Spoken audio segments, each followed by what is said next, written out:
Hello everyone. तो भारत में अब कुल 96 रामसर साइट्स हो गई हैं। दोस्तों, रामसर साइट्स इतनी इम्पॉर्टेंट क्यों होती हैं? देखो फ्रेंड्स, जो रामसर साइट्स होती हैं जिन्हें आप वेटलैंड कहते हैं, यानी कि आर्द्र भूमि, ये अपना वैश्विक महत्व रखती हैं क्योंकि ये जैव विविधता, जल शुद्धिकरण, बाढ़ नियंत्रण और कार्बन भंडारण के लिए बहुत ही इम्पोर्टेंट हैं, जो स्थानीय समुदायों की आजीविका और जो सतत विकास होता है, जिसको आप SDGs कहते हैं, में मदद भी करती हैं।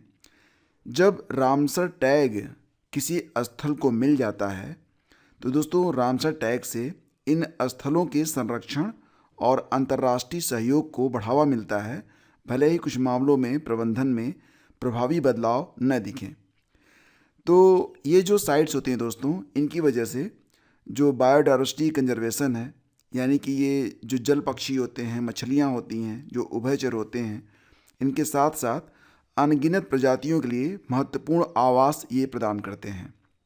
साथ ही साथ कई लुप्तप्राय प्रजातियों, यानी कि जैसे जो एंडेंजर्ड स्पीसीज हैं, और पारिस्थितिक समुदायों, इकोलॉजिकल कम्युनिटीज़ का समर्थन भी करती हैं। तो इन शार्ट दोस्तों, अगर हम बात करें तो रामसर साइट्स हमारे ग्रह के स्वास्थ्य और मानव कल्याण के लिए बहुत इंपॉर्टेंट हैं, जो प्रकृति और समाज के बीच संतुलन बनाने में मदद करते हैं। तो भारत में कुल 96 रामसर साइट्स हो गए हैं दिसंबर तक। दिसंबर में 2 नए रामसर स्थल घोषित किए गए हैं। कौन कौन से हैं? तो पहला है दोस्तों इसमें, जो कि 96 क्रम का होगा, 96 क्रम पर है सिलिसेड लेक। ये दोस्तों, ये जो झील है ये मिलेगी आपको अलवर ज़िले, राजस्थान में, और इसका निर्माण 1845 में किया गया था महाराजा विनय सिंह के द्वारा। तो दोस्तों, अब सिलिसेड झील को अगर आप काउंट करेंगे तो राजस्थान में अब कुल 5 रामसर साइट्स हो चुके हैं। ठीक है, ये जो लेक है ये सरिस्का टाइगर रिजर्व के बफर जोन के भीतर स्थित एक मानव निर्मित झील है। तो सिलिसेड लेक ये नेचुरल नहीं है, प्राकृतिक नहीं है, ये एक मानव निर्मित झील है जो कि 1845 में बनी है, और इसको बनाया था किसने? महाराजा विनय सिंह ने। ठीक है, हालांकि दोस्तों, जैसा आप जानते हैं, छत पर भी अगर आप एक कटोरा पानी रख दें तो तमाम पक्षी और जीव उससे अपनी प्यास बुझाते हैं। तो यह झील जो है प्रवासी पक्षियों के लिए एक प्रमुख आवास और जलीय प्रजातियों के लिए प्रजनन स्थल के रूप में अब काम करता है। तो बहुत इंपॉर्टेंट है ये, ठीक है ना। अगर दोस्तों बात करें तो जो 95 क्रम पर है ये है आपका कोपरा जलाशय। कोपरा जलाशय ये छत्तीसगढ़ में स्थित है, छत्तीसगढ़ के बिलासपुर ज़िले में। और इसी के साथ छत्तीसगढ़ में अब तक कोई भी रामसर साइट नहीं थी, तो यह पहली रामसर साइट बन चुकी है। छत्तीसगढ़ की पहली रामसर साइट कोपरा जलाशय को घोषित किया गया है। हालांकि भारत में इसका क्रम होगा 95।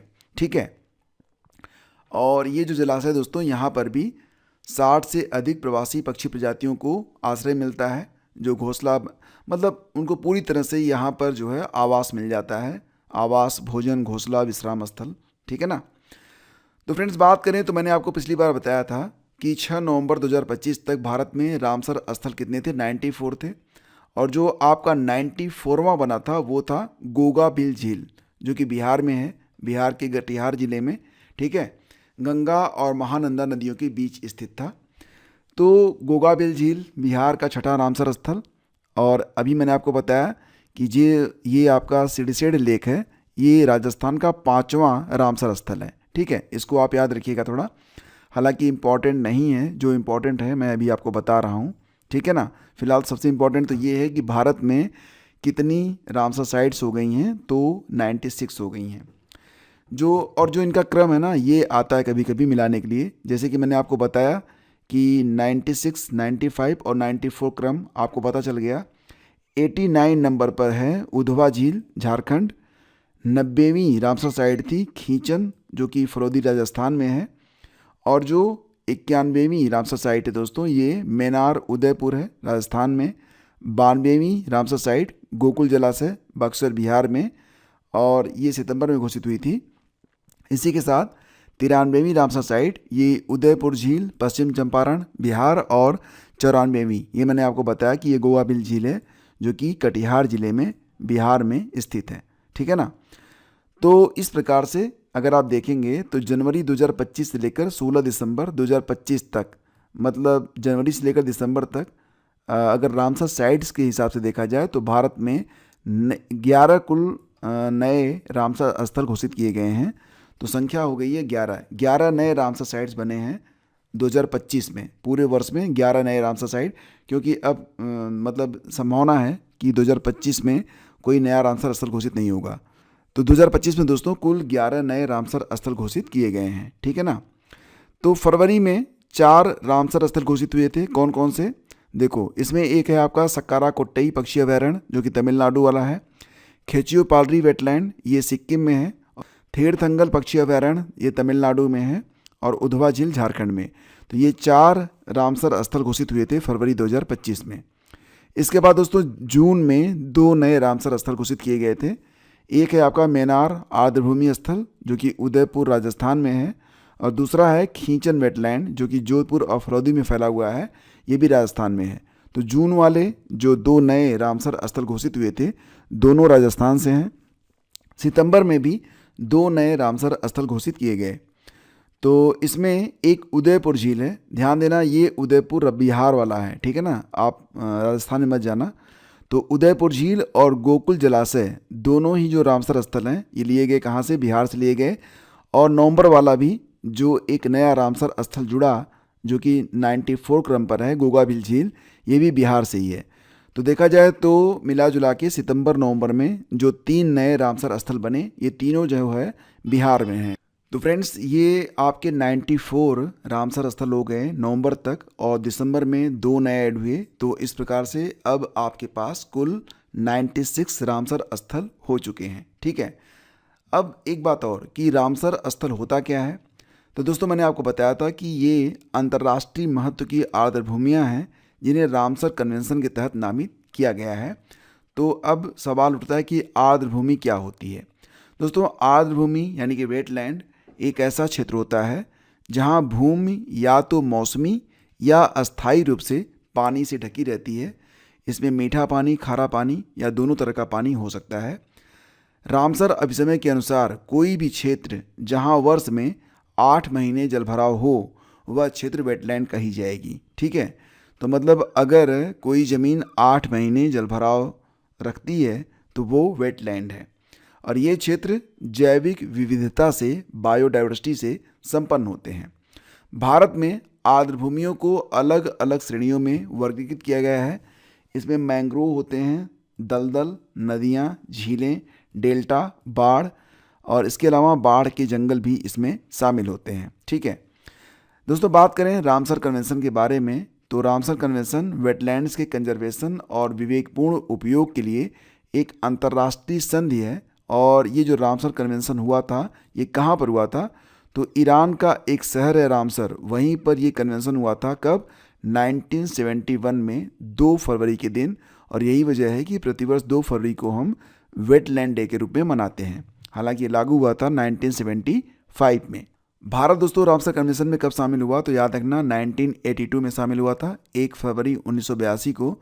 और most important point for the current affair ये है कि वर्ष 2025 में इंदौर और उदयपुर को, ठीक है, इंदौर मध्य प्रदेश, उदयपुर राजस्थान को वेटलैंड सिटी का दर्जा मिला है। तो ये भारत के 2 पहले शहर हैं जिन्हें वेटलैंड सिटी का दर्जा मिला है। तो प्रश्न बहुत ही इंपॉर्टेंट है, हो सकता है कि एग्ज़ाम में ये पॉइंट जो है पूछ लिया जाए आप सभी से, ठीक है ना। अब दोस्तों आपके सामने कुछ बहुत ही महत्वपूर्ण बिंदु हैं, जैसे कि भारत का सबसे बड़ा रामसर स्थल कौन सा है? तो ये है आपका सुंदरबन जो कि पश्चिम बंगाल में है। सबसे छोटा रामसर स्थल मिलेगा आपको हिमाचल प्रदेश में, जो कि नाम है रेणुका। रेणुका ये वेटलैंड, ये भारत का सबसे छोटा रामसर साइट है।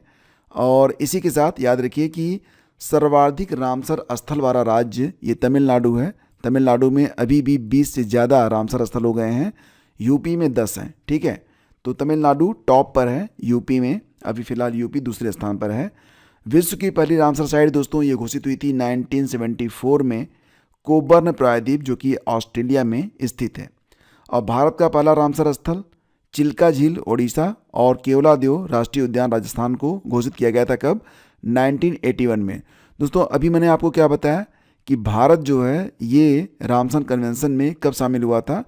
1 फरवरी 1982 में, ठीक है ना।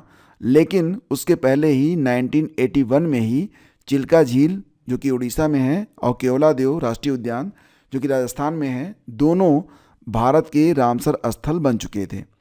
दुनिया की सबसे ऊंची रामसर साइट दोस्तों ये मिलेगी आपको लद्दाख में, नाम इसका सो मेरेरी लेक, और विश्व में रामसर साइटों की संख्या में भारत का स्थान तीसरा है। भारत में अब कुल 96 रामसर साइट्स हो चुके हैं और ध्यान दीजिएगा कि इसमें पहला स्थान यूके का है। यूके में रामसर साइट्स कितनी हैं? 176 हैं। इसके बाद मैक्सिको आता है 144, भारत 96 तीसरे स्थान पर, ठीक है। तो इस प्रकार से ये सारे पॉइंट हमने कवर कर लिए। एक महत्वपूर्ण बिंदु और ये प्रश्न आपके सामने है कि वर्ल्ड वेटलैंड डे 2025 की थीम क्या है, और बहुत ही इंपॉर्टेंट है दोस्तों ये। तो बताइए इसका आंसर क्या होगा। Protecting wetland for our common future, wetland and human wellbeing, it's time for wetland restoration, none of the above. तो फ्रेंड्स इसमें आंसर होगा विकल्प ए। जो वेटलैंड डे मनाया गया 2 फरवरी को, उसकी थीम है protecting wetlands for our common future. और 2024 में थीम क्या थी? Wetlands and human wellbeing. 2023 में थीम थी it's time for wetland restoration, ठीक है ना। एक क्वेश्चन और कि world wetland day is celebrated every year on. अब ये प्रश्न मैं आपके लिए छोड़ रहा हूँ, फटाफट कमेंट करके बताइए कि जो विश्व आर्द्र भूमि दिवस है ये प्रतिवर्ष कब मनाया जाता है, 1 फरवरी को या फिर 2 फरवरी को। तो दोस्तों अगर इस सेशन आपको अच्छा लगा है तो प्लीज़ इसे लाइक और शेयर आप ज़रूर कीजिएगा। PDF के लिए आप डिस्क्रिप्शन चेक कर सकते हैं। अगर आप पेड बैच से जुड़ना चाहते हैं तो आप हमें इस व्हाट्सअप नंबर पर मैसेज कर दीजिएगा, आपको सारी जानकारी मिल जाएगी। बाकी ये वेबसाइट है studyvithgyanprakash.com, इस पर विजिट करके भी आपको सारी चीज़ें पढ़ने को मिल जाती हैं। Thank you, have a great day, जय हिंद।